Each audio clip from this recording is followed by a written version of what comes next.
So in 2018, they started finding a bunch of kids in North Carolina in the foster system coming up missing. They did a report in 2019 and were like, we don't know. And the more they kept looking over the years, the more missing kids they found and the more reported cases of abuse that were not getting checked. People in Cherokee County started saying, hey, you guys are illegally removing our kids from our homes. And they were like, no, we're not. Come to find out, they've been using a form that was deemed illegal by a judge. And yes, they were. They were just snatching up kids because they thought they could and wanted to. Temporary guardianship form. Cleveland County DSS Director Katie Swanson reported her agency's use of the form to the North Carolina Department of Health and Human Services last summer. In response, state regulators sent this letter, saying the form couldn't be used because a judge has to sign off on children being taken from their homes. You don't need this to keep children safe. You only, quote, need this for agency convenience, so they don't have to bother going to court. But state regulators only required the agency to review 2 years of cases.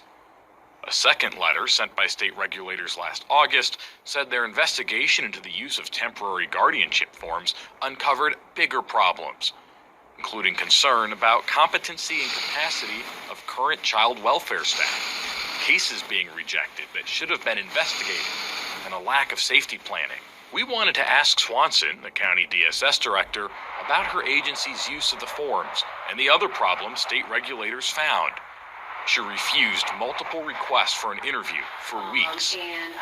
So, we tried talking with her after a public DSS advisory board meeting last month. Hi, Ms. Swanson. Nick Oxner at WBTV.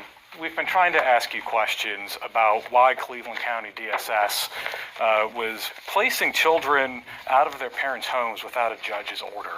Why won't you talk with us and answer our questions? I've responded. You haven't been willing to answer our questions. Why did you only do a 2-year look back instead of evaluating how many years these forms were used? Again, I have responded with the question. Well, ma'am, you haven't been willing to answer our questions. So you only looked for 2 years. How do you know if any more children? You found 11. Don't mind escorting them out, please. Ma'am, we've been trying to ask you questions. You also, your staff. Thank you. Ma'am, why won't you answer our questions? Now, the State Department of Health and Human Services put Cleveland County DSS on an improvement plan, which regulators said was reached in October. But the secrecy doesn't stop there. I've obtained records showing this practice of taking children from their parents